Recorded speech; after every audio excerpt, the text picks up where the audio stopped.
how are you doing today? I hope you're doing amazing. I know that I am because one, it's Thanksgiving break, and two, this video is going to be a freaking awesome video. I'm really excited because it is all about the winter cozy mystery recommendations. But I mean, it seems like it's still fall around here, right? Does it seem like that to you? Oh, hold on, let's fix that. So I think that's a little bit better, don't you? I mean, I've got some of my greenery going on. I've got, you know, lights, 3 different kinds of lights. I've got some stars. I've got my little trees, and then it's out of frame, but let me back out a little. Oh, that's in. You can see I've got actual Christmas lights all around. Like, I think that now we are in the proper setting for the cozy mystery recommendations for winter. So without further ado, let's get started. So I've got 5 books that I am recommending that you read during the winter time, mostly because they're set during winter festivals and everything along those kinds of lines. They're all within the top 3, the first 3 books within their series. So let's just get started. The first book that I have is A Spoonful of Murder by Connie Archer, and it is the first book in the Soup Lovers mystery series. So this series starts with Lucky Jameson. She inherits her parents' soup shop after they have passed away, and it's time for her to take stock in her life. Is she going to continue to live in her parents' house, or should she sell it? Does she even want the soup business? What is she going to do with her life?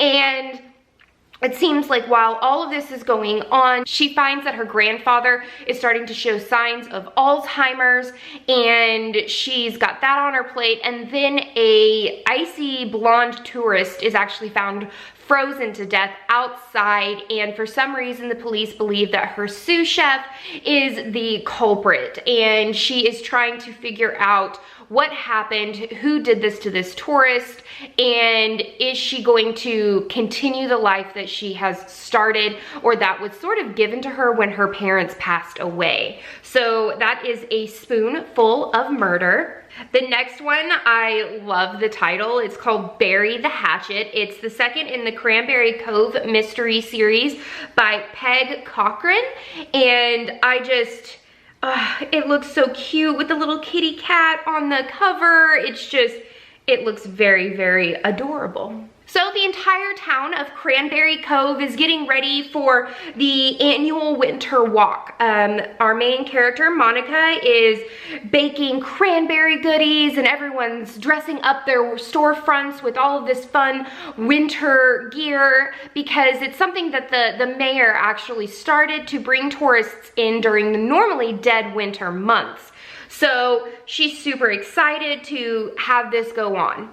However, even though these months might now not be dead for Cranberry Cove, the mayor turns up dead at the annual ceremony for the winter walk. And it seems like something is happening. His body is found in a horse-drawn sleigh, dead. And it seems like Monica's mother and stepmother are becoming prime suspects because it turns out that the mayor was kind of a player and was dating both of the women. You know, because that's how life happens, apparently. And so Monica figures out that she has to figure out what's going on. She has to sort of, you know, clear both her stepmother and her mother's name, and then her stepbrother actually finds a major clue on a farm, and it just seems like she's gonna try and figure out who put the mayor on ice. So that looks super, super cute, and again, that is Bury the Hatchet. It also has recipes. These past 2 have had recipes, so you guys know that that already has my heart because yes, recipes. another one that has recipes. Okay guys, you know, you hibernate in the winter and you gain more weight than you probably should, especially with Thanksgiving coming on and all of that. So this one is the Blueberry Muffin Murder by Joanne Fluke. It's the third in the Hannah Swenson series, which I have read the first one in and I did like. I just need to continue with it. I've got so many books on my TBR. Ugh. But Thanksgiving break is coming and so is winter break. So hopefully I will get a lot of reading done. Let's hope. All right, so preparations are underway in Lake Eden, Minnesota's annual winter carnival is coming.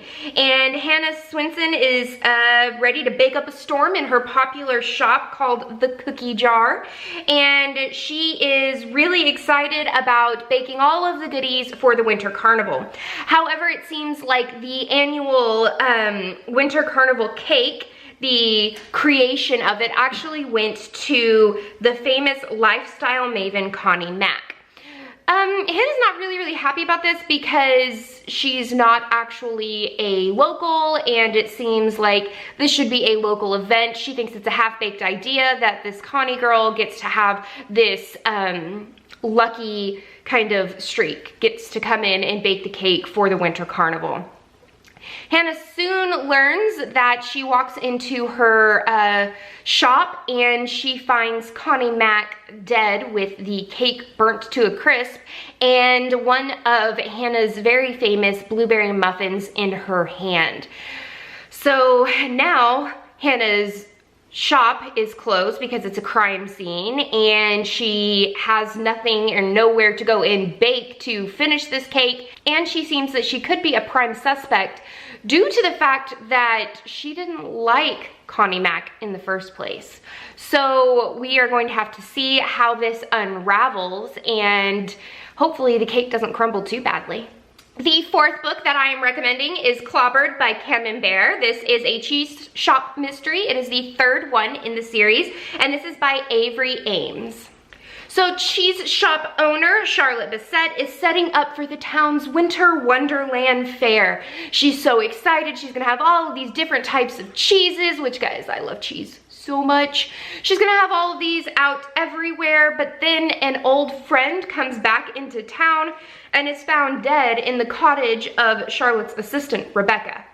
And some reason, suspicion falls on Rebecca's boyfriend, a honeybee farmer. So while rumors are buzzing throughout the town, it's up to Charlotte to figure out what happened, who killed an old friend, and if she's gonna try and save her assistant's boyfriend from, you know, going into the slam.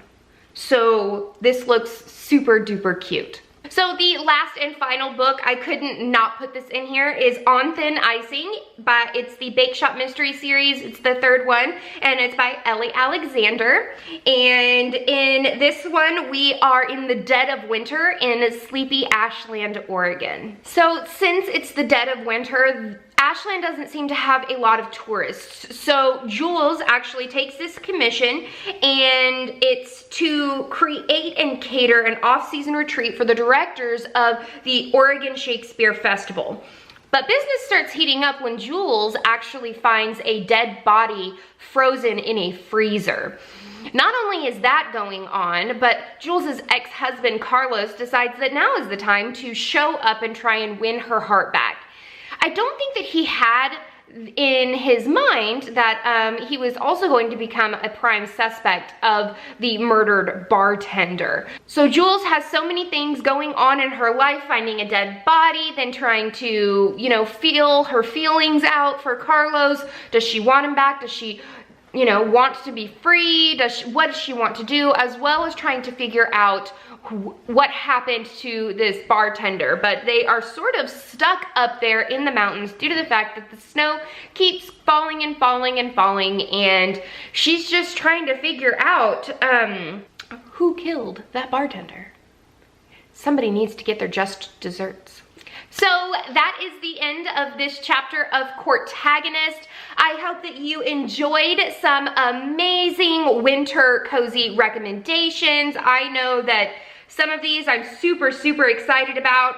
I mean, all of them I am, but I've already read On Thin Icing and A Spoonful of Murder, and I loved them both. And I'm super excited to pick up the other 3 and see what's going on. This also comes really, really, you know, handy for the 12 Days of Cosmos, which there will be an announcement on Friday for the 12 Days of Cosmos. So make sure you check out my channel on Friday. Please give this video a thumbs up and subscribe if you haven't already. And until next time, guys, happy reading. Bye.